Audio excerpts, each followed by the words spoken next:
Had you ever done like holiday recordings in the past? You've done some stuff, haven't you? Because I always think that's such a weird vibe to like, because all this stuff comes together in the summer or sometime that's not close to Christmas. Well, there was a song I did for Japan called Mount Fuji Christmas, which is an Yeah. instrumental song. It was a Steve Vai produced compilation, Yeah. and he wanted me to write a song. I was the only one that did. Like everybody else did some sort of classic Christmas song, and I think it's probably a publishing thing. Like because if I wrote it, it's easier to get permission than if you take something that than doing Rudolph. And but anyway, I wrote it, and it was. I tried to think what makes a song Christmassy because it didn't have words; it was instrumental. And I found if I just keep it string droning and do it somehow played a major scale with a drone. Yeah. It seemed Christmassy. I mean, like you could do the same thing with "Please Please Me." That sounds kind of Christmassy, or the "Signed Sealed Delivered." Or maybe the solo of "Ain't Talking About Love." Yeah.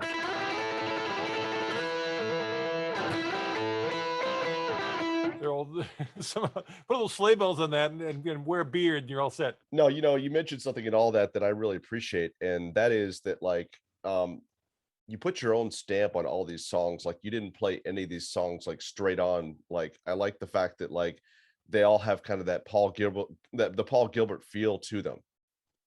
Well, that I can't help. Yeah. Um, but I did. I really tried to copy some of my favorite stuff. Hmm. Uh, and but by that, what I would do is, I just started researching, people that have done Christmas album before. I found myself gravitating to older recordings. Like I really like Nat King Cole's recordings. Loretta Lynn has a great country Christmas album. I love some of her stuff. Elvis, so the old, stuff that was recorded in the 40s or 50s or 60s tended to be where I was spending most time listening. And when you get back into the 50s and well, actually just that era, a lot of the orchestration is pretty sophisticated. Whoever was writing the string arrangements for Nat King Cole's versions of these Christmas songs really knew what they were doing. They're like, that's like a real musician doing that stuff, Yeah. for the whole orchestra and all these huge harmony vocals going on. And so I hired for my band. I wanted to get like a blues rhythm section so it would groove. And I got jazz guys I got a jazz guitar player named Dan Ballmer and a jazz keyboard player, Clay Giberson. And I would bring them over and say, I love this Nat King Cole version. Can you guys figure out the chords? Because I probably could. I've been to school. I know the chords, but it's not. I don't spend that much time with that stuff. So it would take me a long time. It would take me like Yeah. I could probably do it. I could do in 2 days what they could do in 45 minutes. So I didn't have 2 days to spend on every song. So I'd have them come over and they'd chart it out. And then, I'm not doing it. I'm just doing the melody on top while they're doing all the cool stuff underneath. And so they did that, to a few of the songs. And then some of them I actually did have my own inspiration. Let It Snow is one of them where, the melody itself, you can arrange it to be very simple. Was it, weather outside is frightful.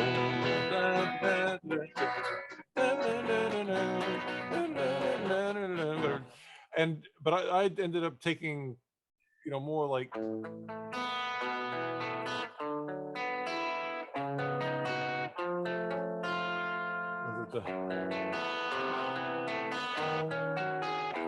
The weather outside is frightful, but the fire is so delightful.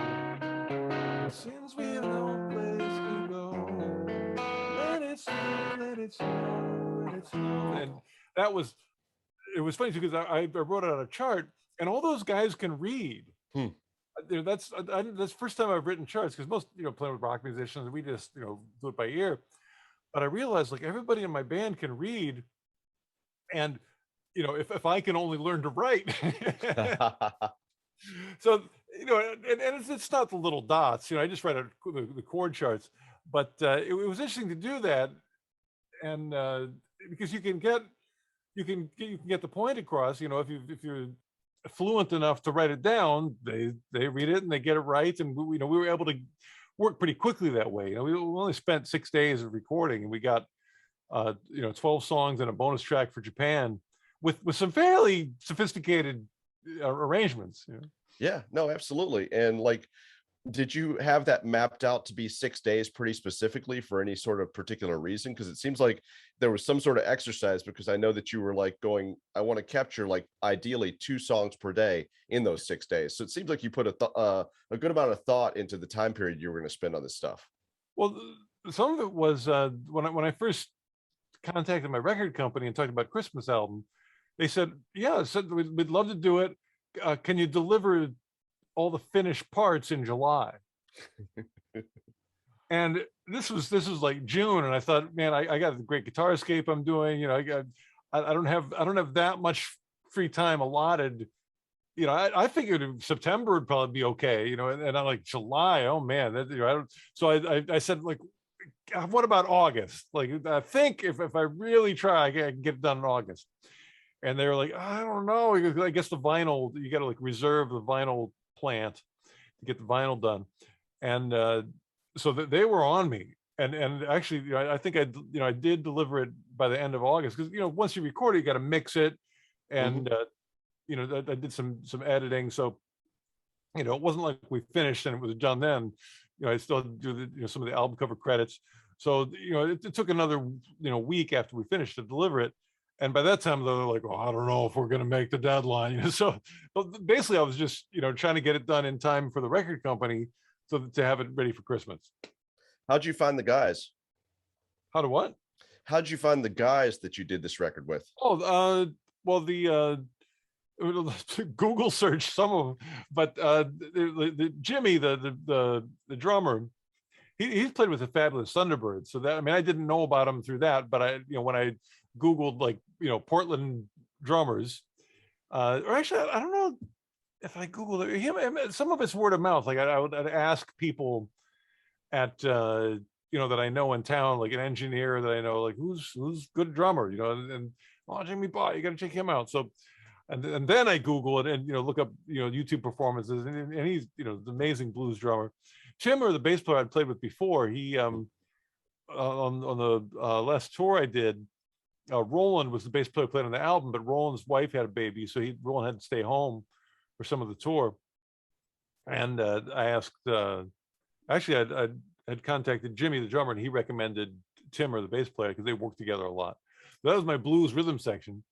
And then Dan, the guitar player, I think when I first moved to Portland, just everybody was talking about him. They're like, he's the guy, he's the Portland's, premier jazz musician.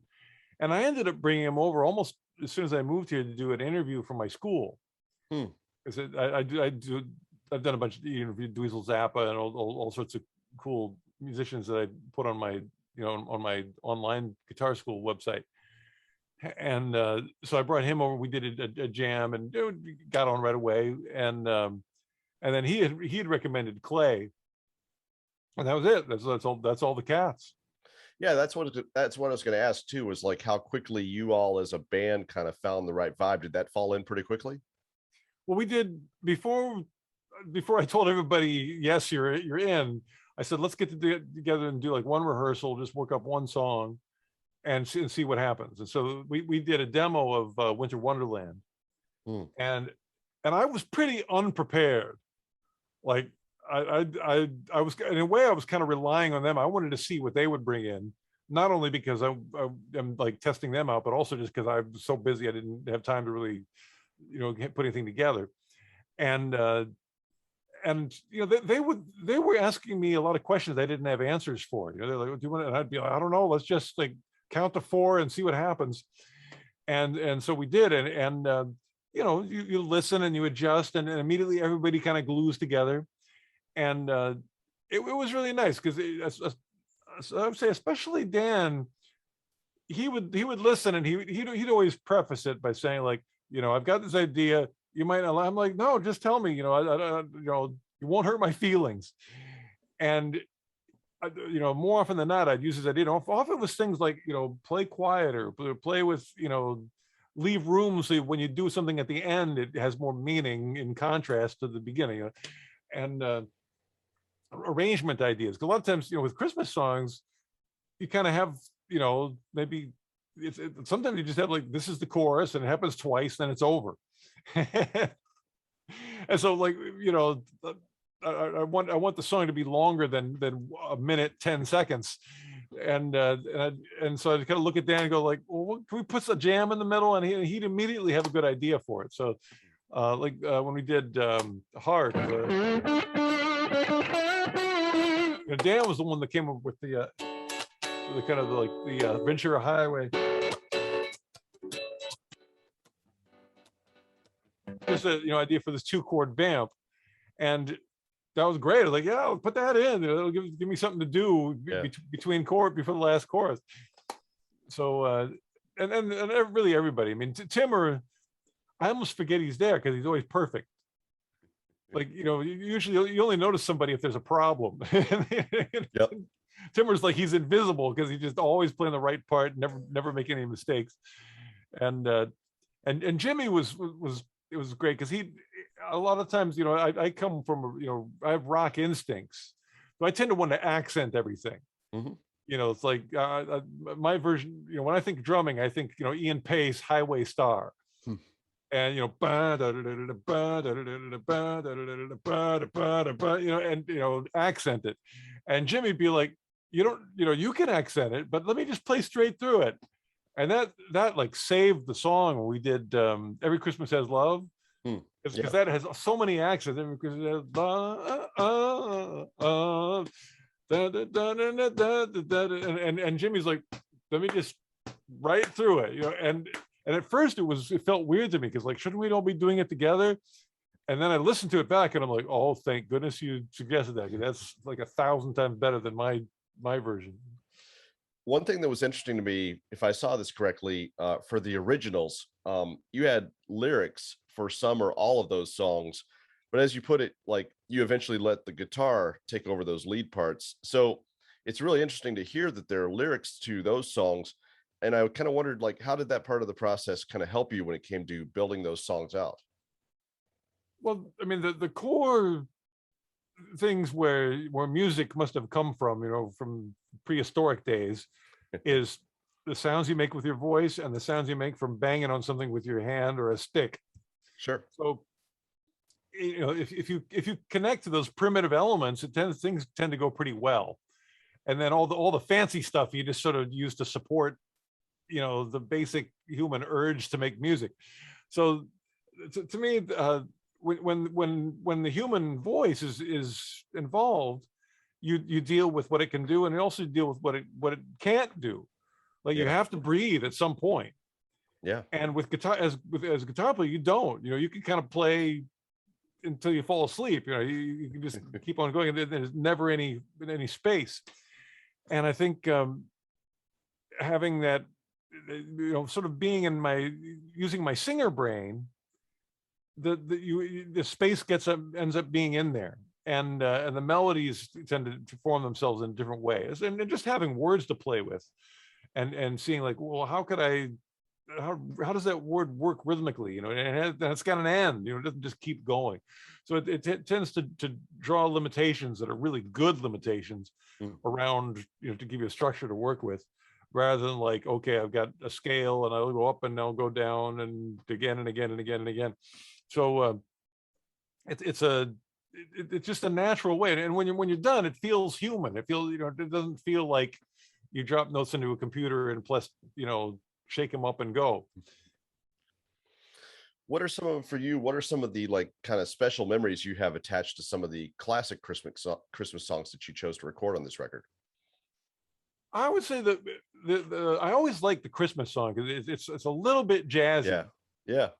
And it was one of those songs that I could never figure it out without a chart, or without sitting down and listening to it. Like you know, I could work out Rudolph by ear, or Frosty the Snowman. I could figure that out by ear. But I remember like one day, you know, just going like, okay, what it just what, and it's a bunch of 2-5-1s, which are really, that's what every jazz player uses. But for rock players, you hardly ever use those things. So it was a nice way to sort of dip my toe into the 2-5-1 world, which this particular, it's a way of doing chords. And so that one always liked. I always liked and tried to keep it relatively traditional. I mean, I made sort of I did a funny intro with the delay pedal, but most of that's pretty straightforward. And besides that, with memories of like being kids, mostly I wasn't that into to Christmas music.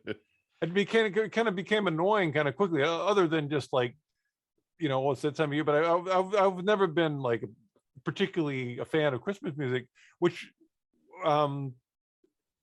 for some reason hearing it in the summer was really refreshing. Like I really was enjoying it more than I'd ever have, I think. And maybe also the fact that I could first of all researched more and finding a good version of something is that can make a big difference. I mean, when I heard Nat King Cole doing Three Ships, or what keys that in? I think it's an F. Yeah.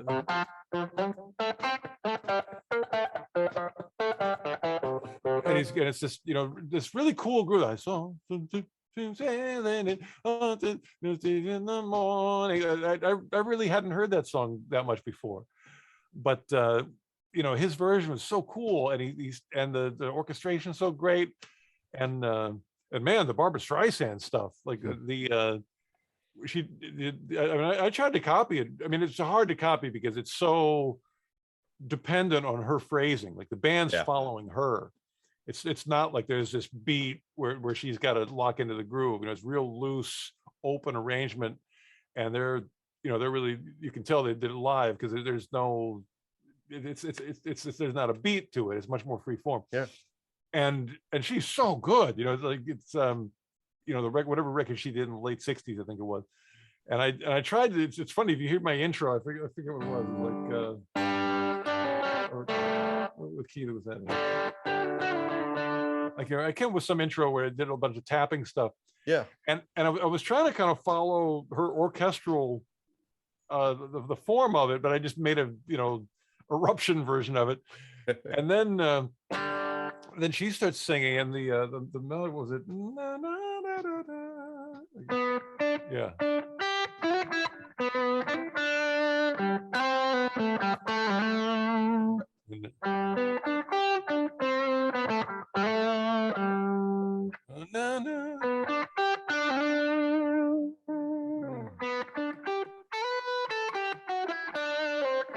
And just beautiful melody, and it's such a challenge not to like speed it up and just sort of get through it, because her the amount of space that she leaves is amazing, and the places where because she does speed up once in a while. I mean, because every time she sings it, certain parts of it she goes slow, certain parts of it she goes fast. She swishes it up. Yeah. And there's no way I could copy it exactly. I mean, I'd have to listen to it for a year, and really study. But I try to kind of follow that, just the general methodology of like, don't play it with a disco groove, and let it stretch out, let it breathe. And by the time when we were playing it in the studio, last verse, I was crying. Like, I'm playing it, like tears are coming out of my eyes. That never happened in my life. So that was wonderful, to be that, to have what I'm playing, actually be an emotional process. And the same thing with the end of Let It Snow. And it was like, or was that the key? There it is. And that last, and the band hits the minor 7 flat 5. Da, da, da.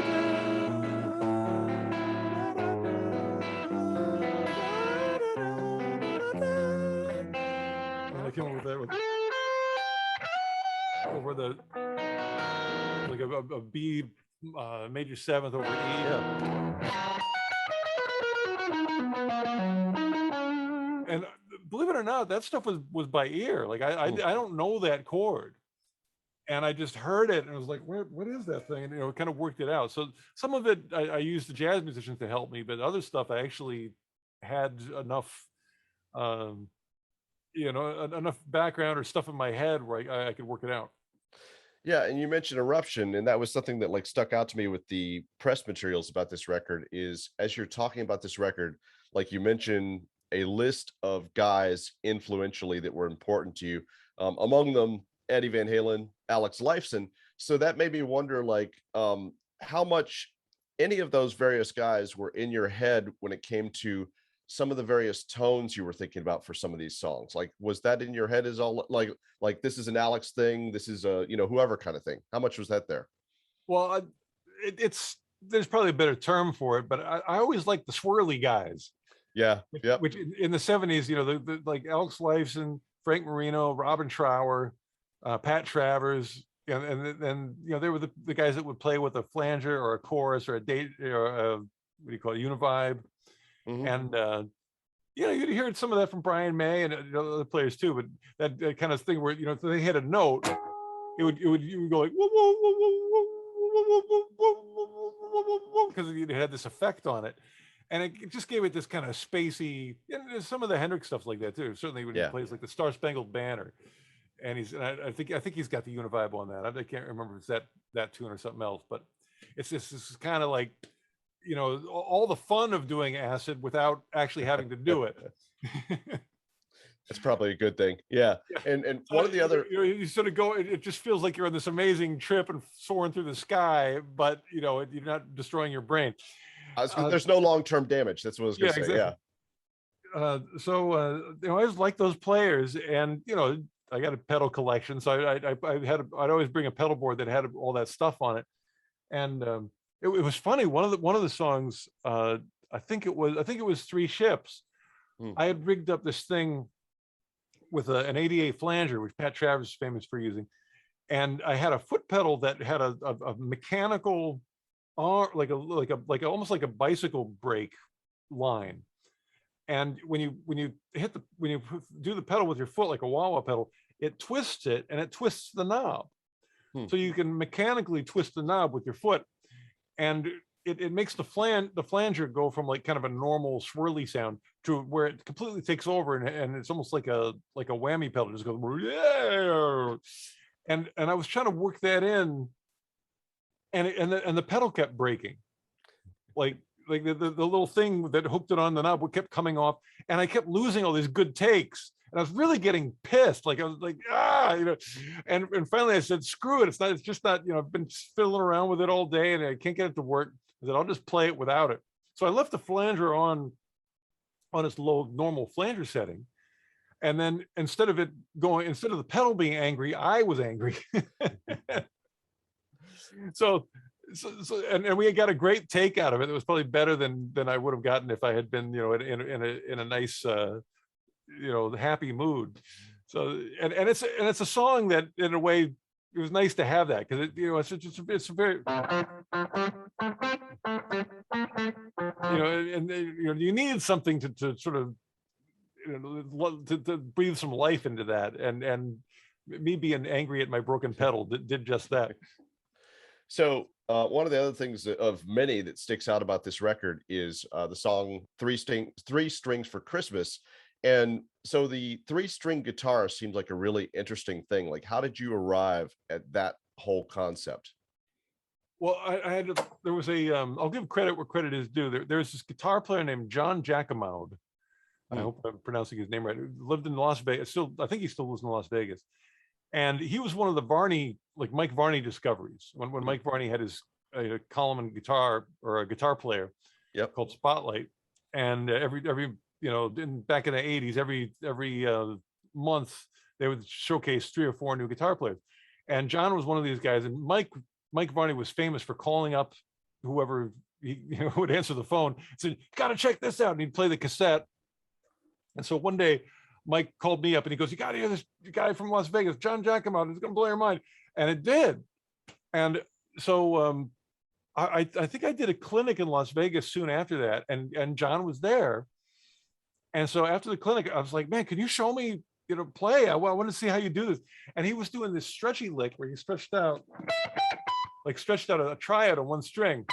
And then to get one more note, he'd put his finger on the G string. So it'd be like,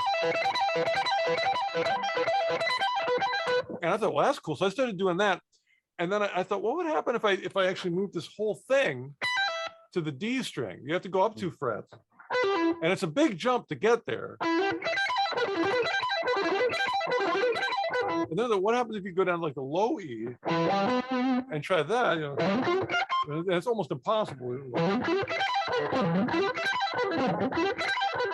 And so, if you have your guitar up by your, this high and the planets aligned, I might be able to get that lick once. But I thought, wouldn't it? And then I had a double neck that Ivan has built for me. It was 2 6 strings because we were in a hurry. And I thought, what should I do with the other neck? I don't really need, 2 6 strings. So I thought, if I make a 3 string, I've got one here.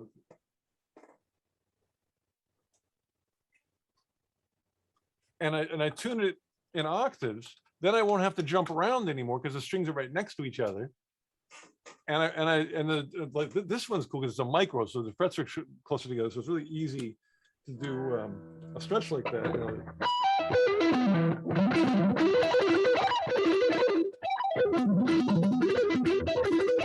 So that's much easier to do on this crazy guitar. And then for the Christmas song, 3 strings, I was thinking like, what can I do with this? Because this one's shorter scale, and I thought I just want to come up with the craziest lick ever. And I realized that if you only play the notes where the fret markers are, and you start there on the A, you get like an A9 arpeggio. And it just keeps going. Mostly, outlines like a James Brown chord. Yeah. And so I came, it's just the easiest fast lick I know, which is you and just all the way down, all the way up. And I just did that only on the dots. So I do the dots here, then I go up to the next set of dots, next set of dots, next, and that's the lick.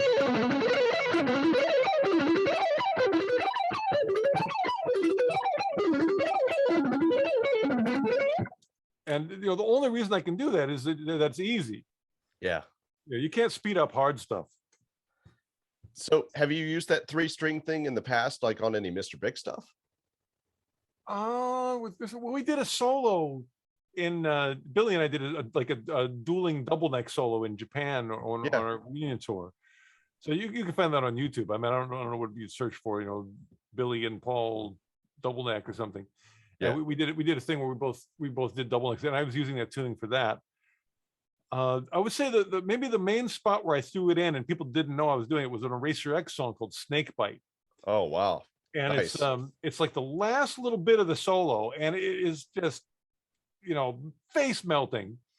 And I think the song was in B. And so I'm playing like I got to figure out a B minor triad up here.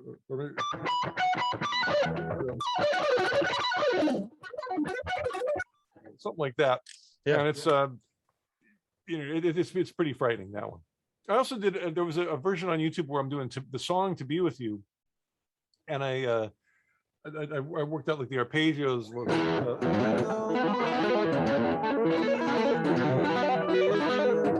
Something like that. It's crazy. How does your brain go to that? Like, I'm going to do a version of "To Be With You," but like that. How does your brain travel to that? Well, it's a popular song, and I like it. Yeah. And I can't, I'm not going to be able to sell the song vocally the way Eric Martin can. Right.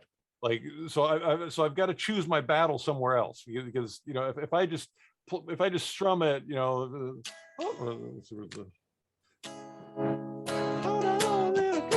I'm in falsetto land. Yeah. And it's going to be disappointing. So the first thing I thought was, because I was singing it, and I thought I got to move the key down to a range where I can sing it. So I think I started it off. Hold on, little girl. I might have even been tuned down a little bit. I can't remember, but I did like that. I sort of did it as "Ain't Talking About Love." You know. Nice.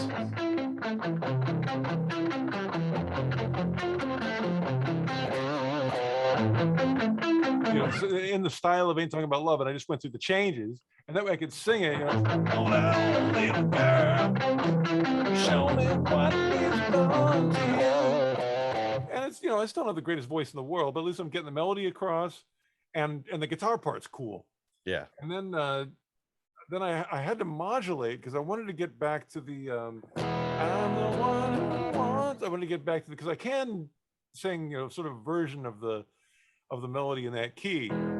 But then I thought, you know, I still need something to spice it up, and I so with a double neck I could sort of outline the changes.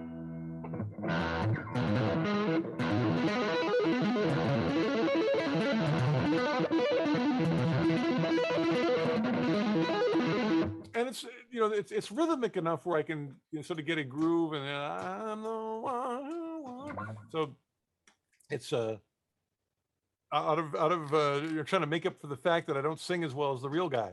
One thing that you said early on that I really was interested in was you talked about like hearing all the like the 40s type arrangements and stuff like that. And it's interesting because I was hearing John 5 talk about his most recent record, and he talked about the record's called Sinner, and it just came out. And he talked about how like as he was working on that record, he was listening to the 40s channel a lot on Sirius XM. So like obviously just the arrangements, like there's so much about the way they captured songs back then that's interesting. So for you, like what did you really, I mean, you talked a little bit I think about like some of the arrangements and stuff like that, but what's really fascinating to you about the way they captured music back then? Well, the one thing is, you know, you can try it yourself first. Yeah. You know, you know, you take the Christmas melody and you go, okay, well, what, you know, using my toolbox, you know, how would I support this? And the first thing I came was like, okay, punk rock. Mm-hmm. You know, if I'm doing Rudolph, you know, it'd be you know, what's the yeah, so it'd be I could sort of punk rock it out, Mm-hmm. and then or then maybe I could do, you know, or and that's the thing. Then I'm sort of stuck, and maybe actually that one you are kind of stuck. It's hard to do much with that one. Besides, you know, I ended up coming with the funk group.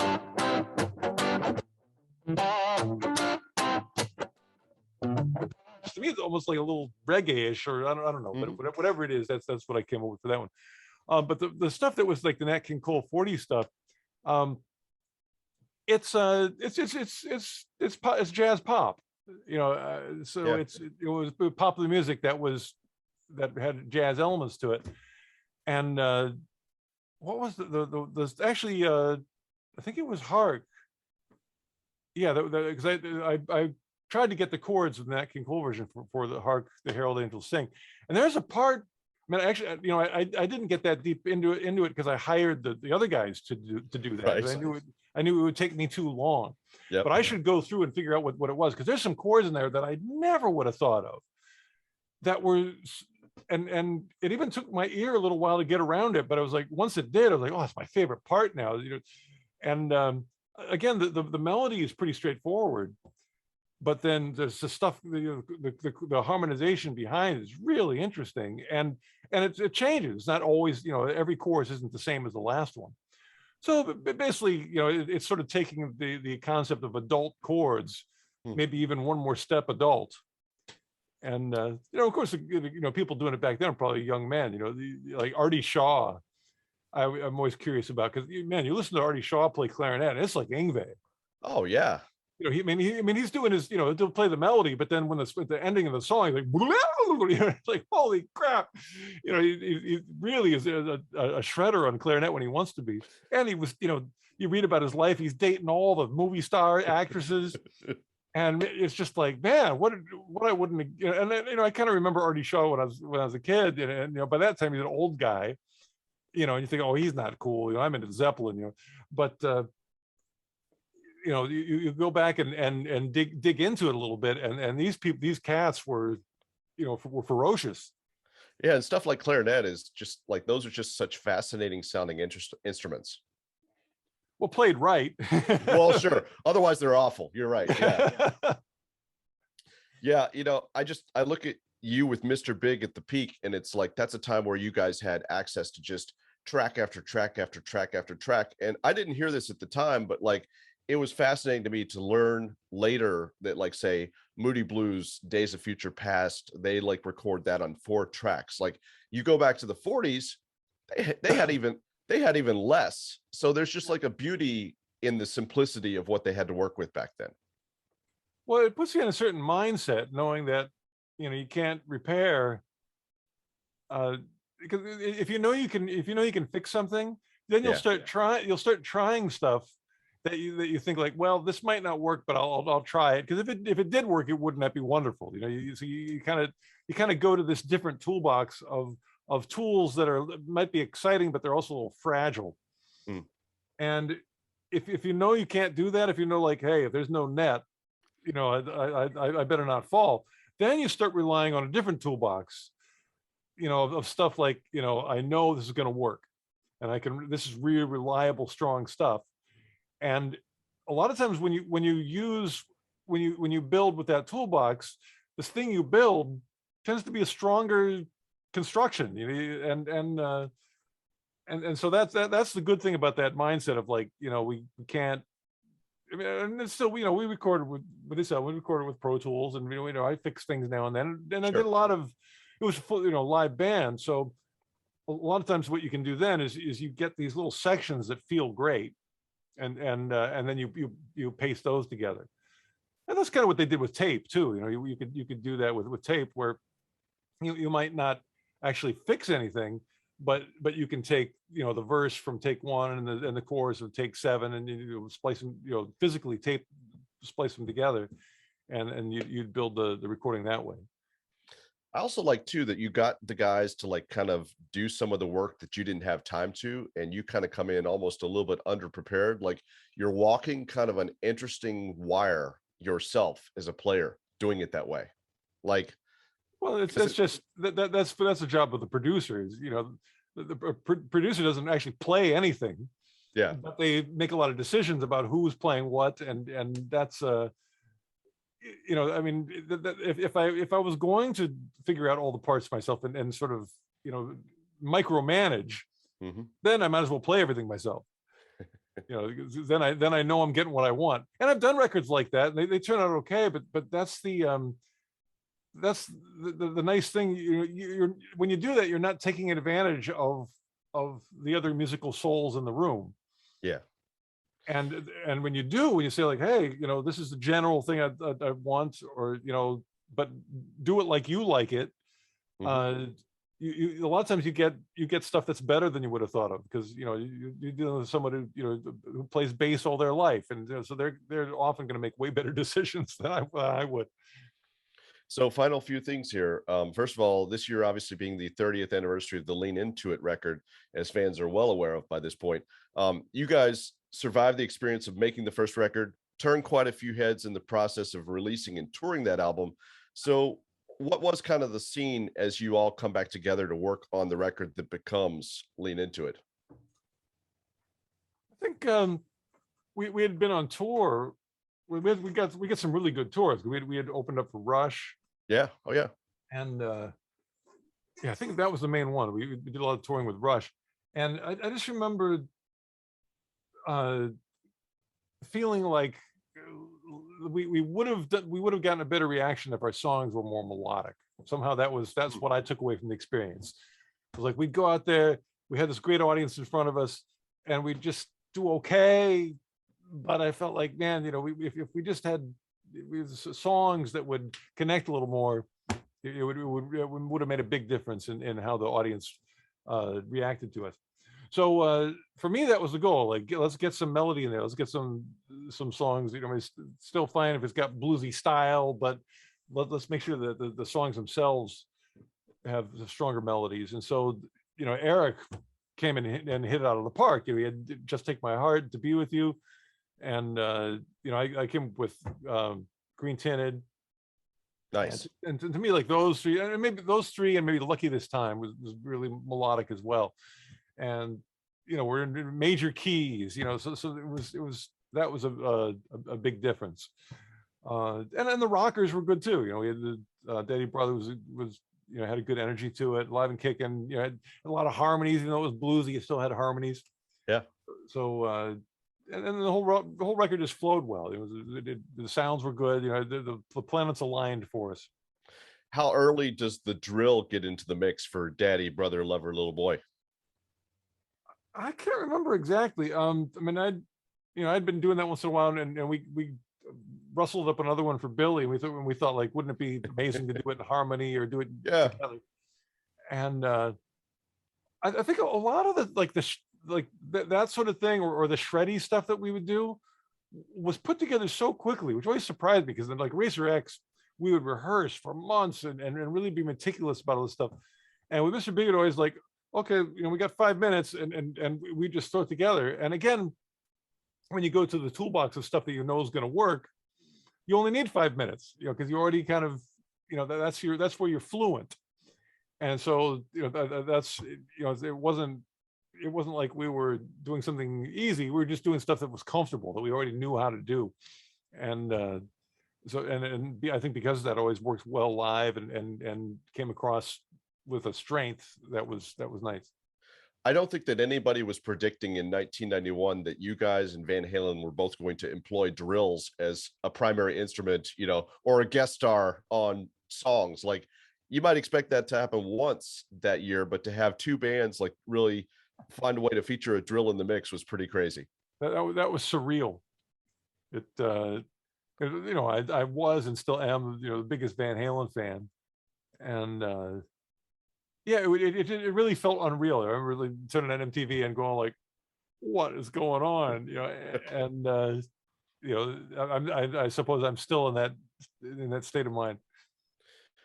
How did you, so literally you turned on MTV and like saw that? That's how you found out about them having Pound Cake with the drill? Oh, Yeah. that's cool. And you mentioned Alive and Kicking. That has such a good hook to it, and the riffs seem like they'd be a lot of fun to play. Like, how easily did that one come together?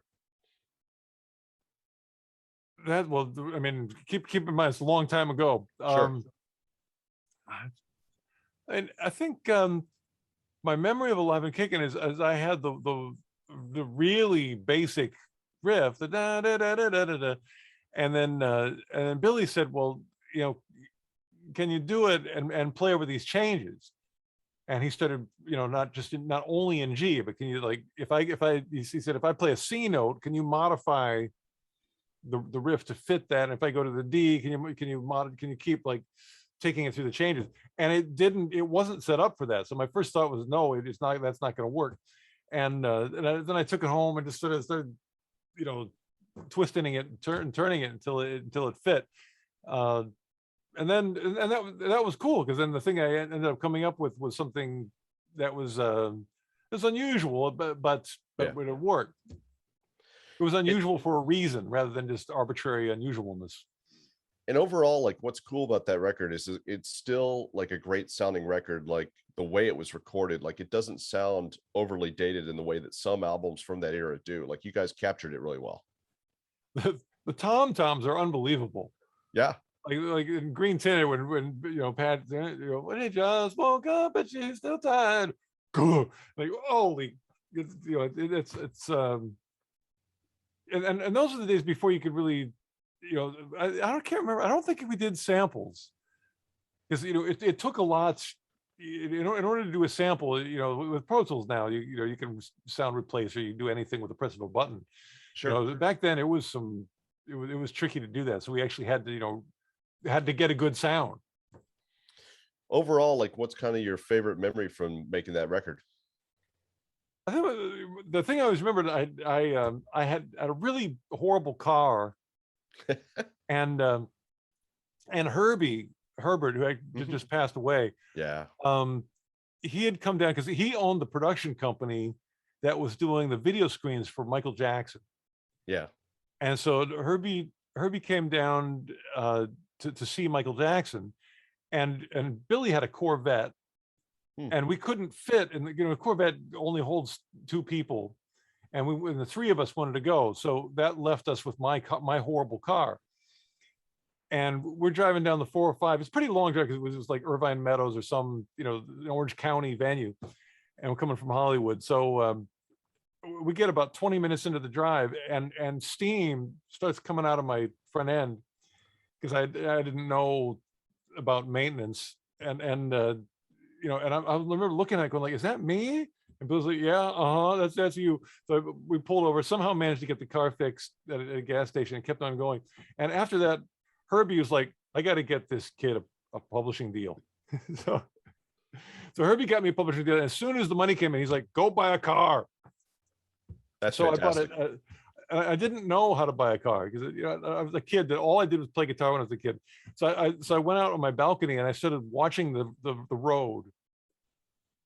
And I thought, well, this is how you learn what kind of car you want, is you just watch the road until something drives by that you like. And I liked all the old cars with fins. Yeah. Oh yeah. So Nice. I ended up buying a 62 T-Bird, which was like the most dangerous. The brakes never worked. It's a miracle that I'm alive because I ran so many stoplights, just pumping the brakes and then nothing's happening. But it looked cool and it had a great stereo. And I just remember riding in that 62 T-Bird to the studio every day, and just thinking that life was grand because I was excited about the songs. I really felt like something was going to happen with the record, and I was thinking like, man, someday I might even have a girlfriend after this record comes out. And I, if my brakes will work, everything's solved. Well, here's the final bit, and that's just that you mentioned Herbie, and he plays an important part in the Mr. Big story, but he also just seems like a really interesting guy, a character of a kind that only seems to exist in a place like San Francisco, where you also had unique people like Bill Graham. So what's a favorite like Herbie story that you have? Well, besides that one, I guess like after To Be With You was a hit, or while it was a hit, Yeah. he flew out because we were on tour.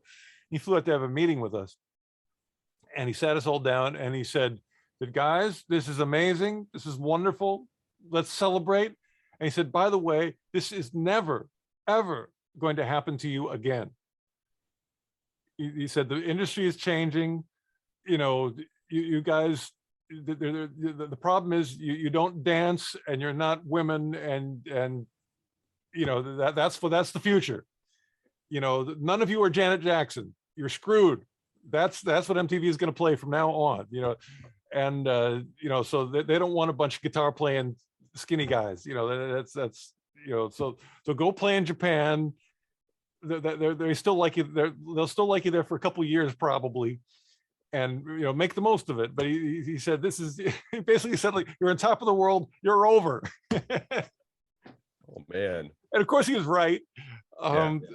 But actually the other thing he said was like, don't complain about all the work. He said, this is your chance to be on the David Letterman show, be on the Tonight Show, and it's not going to happen again. So quit your whining. You'll sleep another. You'll sleep next year. Right now you're busy. Take advantage of this because this is it. So beyond this holiday record, like what else is on tap for you as we look into 2022 and beyond? Like, what are you excited about? Oh, I'm excited about playing the drums. Yeah, nice. From the Werewolves of Portland record, I sort of I hadn't played drums in a long time, and that got me playing again. And so I bought a little kit. Every morning, I rationalize that's my exercise. And I'm starting to play better. I've got licks that I didn't have before, and so I've just been recording, like without worrying if it's perfect or if there's mistakes, and just playing all the instruments myself and just doing jams, and really having a good time. And I've got a whole album of that done. Not even meaning, I mean, I don't know if anybody will ever hear it, but just been sort of seeing what I'm able to produce physically. I'm not really writing songs. It's more like, what do I have to offer as a drummer in a jam? And what as a jamming bass player, what can I do? And like, what's in my toolbox right now? and sort of spilling that out on the table, and then taking a listen to it. And that's fun to do, because with Werewolves was done in a way, in a hurry as well, and Yeah. it was very, even though I was playing everything, I was thinking about the songs. And now, just sort of taking a little time off to think about, like, well, what can I, what are my drum licks? What have I got? Oh, that's awesome, man. Well, hey, this was a lot of fun, Paul. I'll let you run on, but good luck with this holiday record. I think fans are really going to dig it, and pleasure to speak with you, man. Right on. Thank you so much. And anybody out there who needs guitar lessons, come to my online school at Artist Works.